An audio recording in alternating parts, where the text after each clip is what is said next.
Good afternoon, everyone. Really happy to be here today to make this joint presentation together with Andrea Sammartino on the topic of tire modeling on low friction surfaces. This today presentation, born in the framework of a research activity, I would say one of the activity we have in place with the MegaRide group. And in particular, we started at the beginning of this year a doctoral program in the person of Matteo Romano, which is in the audience, with the Università degli Studi di Napoli Federico II, with the support of MegaRide. Thank you, Marco. Good afternoon to everyone. I think that after the fantastic award, it's time also to present. So my name is Andrea Sammartino. I am Project Coordination Manager in MegaRide. That is a University of Naples spin-off company that was born in 2016 from the Vehicle Dynamics Research Group, and that commercializes tire models for different kinds of scenarios.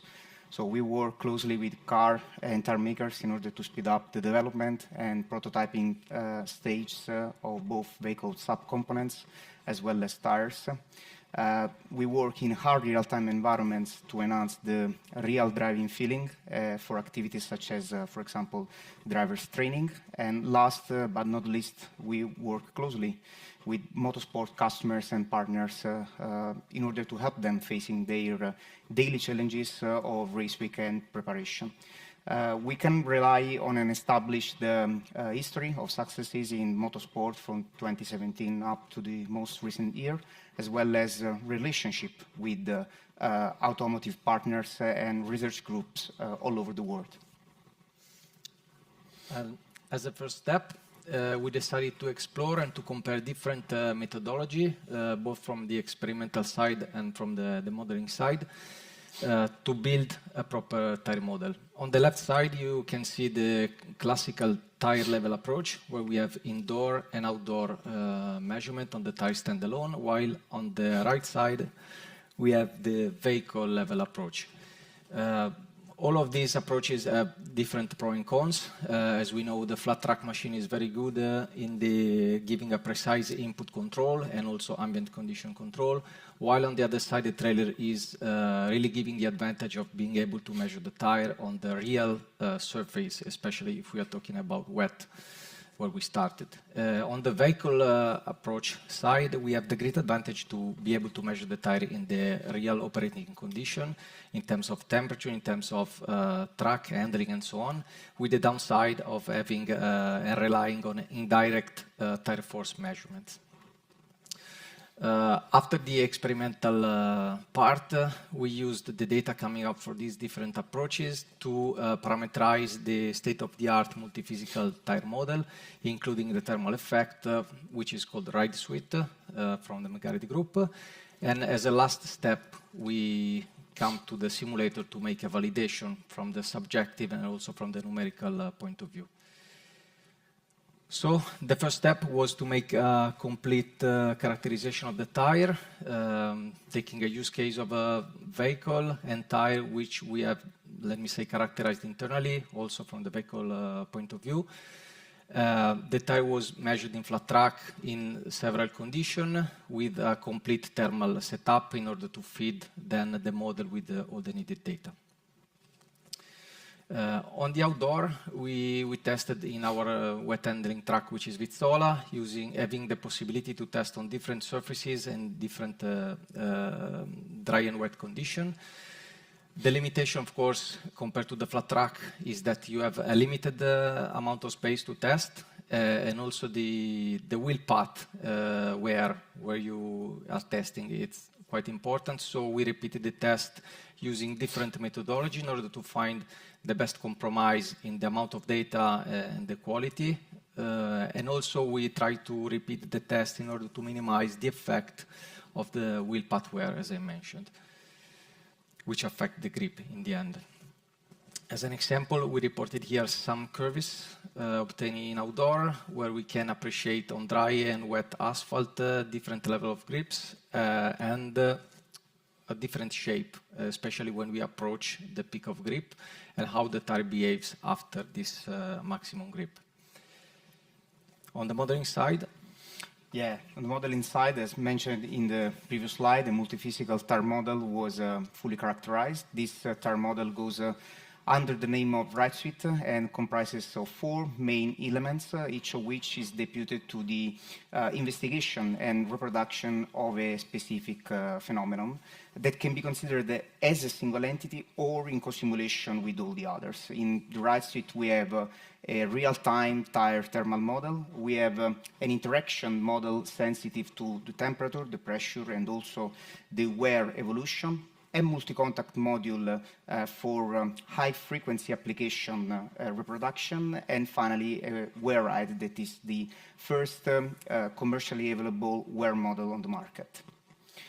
The Ride Suite modules considered for this specific application were the ThermoRide and the AdRide, the first of which was characterized by means of fast, completely non-destructive methodologies carried out on the real tire that helped us gathering information on the diffusivity properties of each radial layer in which the tire is discretized, as well as on the structural characteristic of the tire with a specific focus to the contact patch and its shape and position that play a crucial role in the evaluation of the lateral temperature distribution.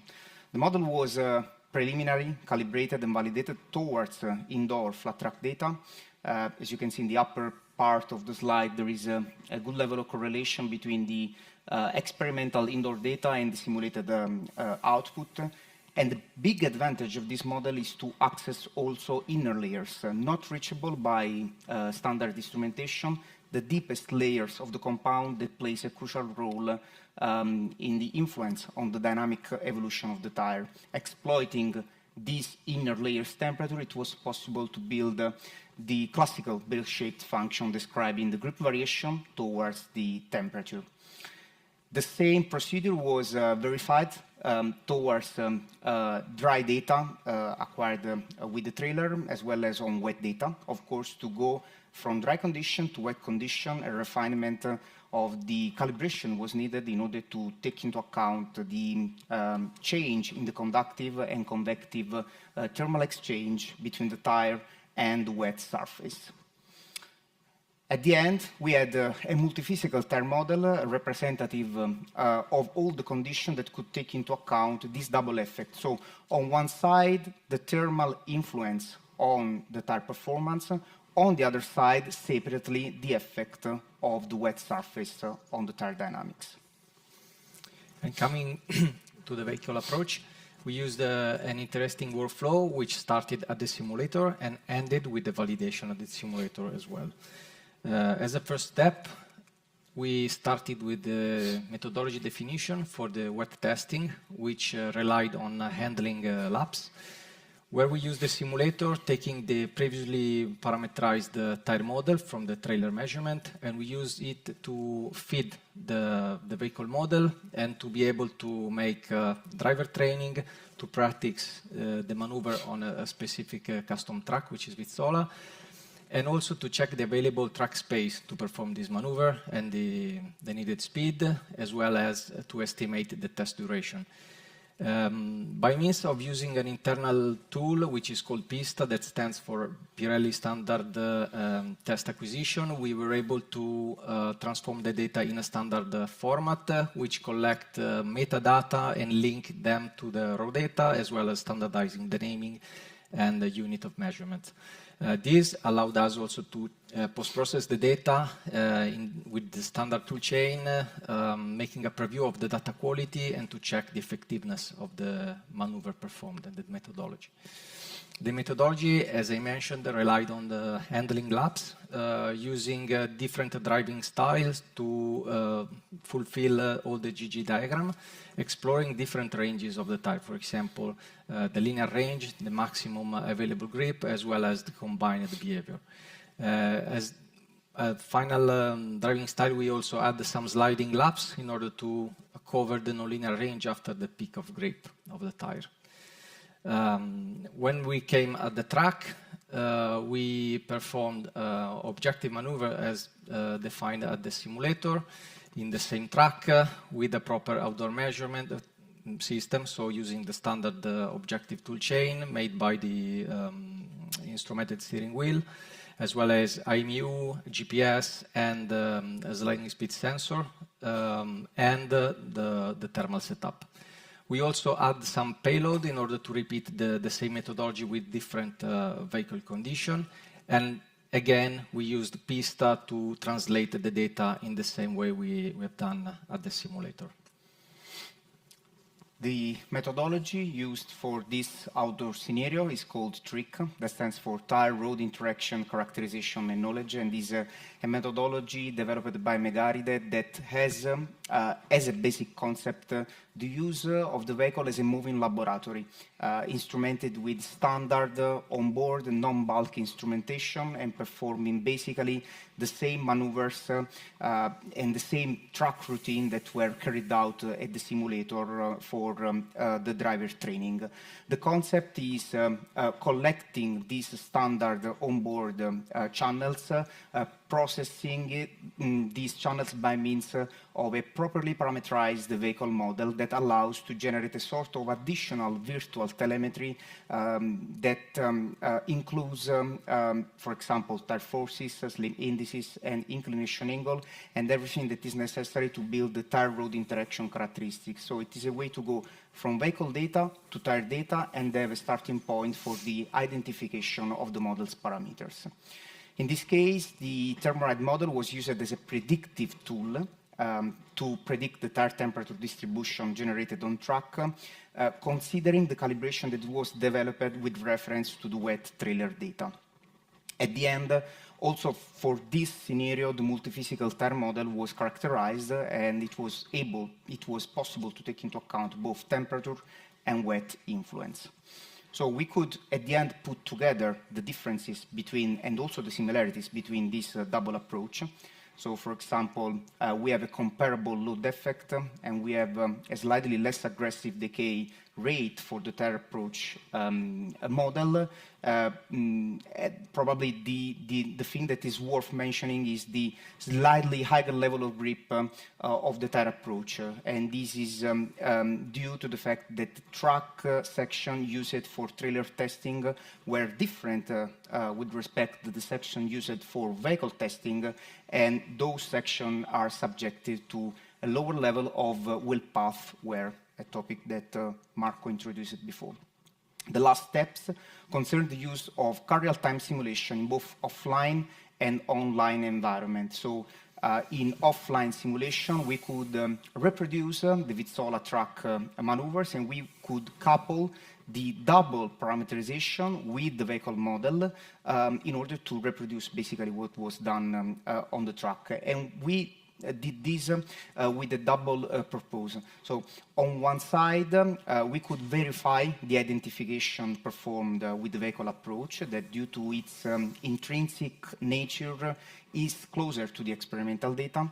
On the other side, we could slightly refine the level of grip of the tire model approach, which was slightly higher at the beginning due to the aforementioned reason. In this way, we could also avoid introducing a bias for the subjective evaluation of the driver that was, as a final stage, put in the loop, and that reported a high level of realism with both the approaches towards the experimental data. Of course, his subjective comments could be also supported by the objective metrics towards the tire forces, as you can see in this slide, with the lateral forces on the four corners, as well as on global vehicle dynamics signals, such as acceleration, steering angle, and side slip angle. Also, in this case, for the tire approach, a slightly higher level of lateral acceleration could be observed, but this is due, as observed previously, due to its intrinsic to the intrinsic origin of the tire approach parameterization. For both the application, so offline and online, the multi-physical tire model accounting for the thermal and wet effect was taken into account. So coming to the conclusions, we can say that in the present work we have seen a comparison between two different experimental approaches to parameterize a state-of-the-art multi-physical tire model in wet tire condition. The driving simulator has been showed how we use it to train the driver even before the experimental test, shortening in this way the effective time spent on track. And in the end, we also had a nice validation phase at the driving simulator where we collect good comments from the driver, which highlighted a realistic behavior of the tires. This is not all about, because we have a lot of work to do. So in the future development, we will have this doctoral activity I already mentioned, which aim to develop a predictive tire model, which is able to include the different road conditions and as well as temperature, including some effects which are specifically related to the wetness of the surface. And I'm looking forward to see Matteo on stage maybe in the next conference. So thank you all.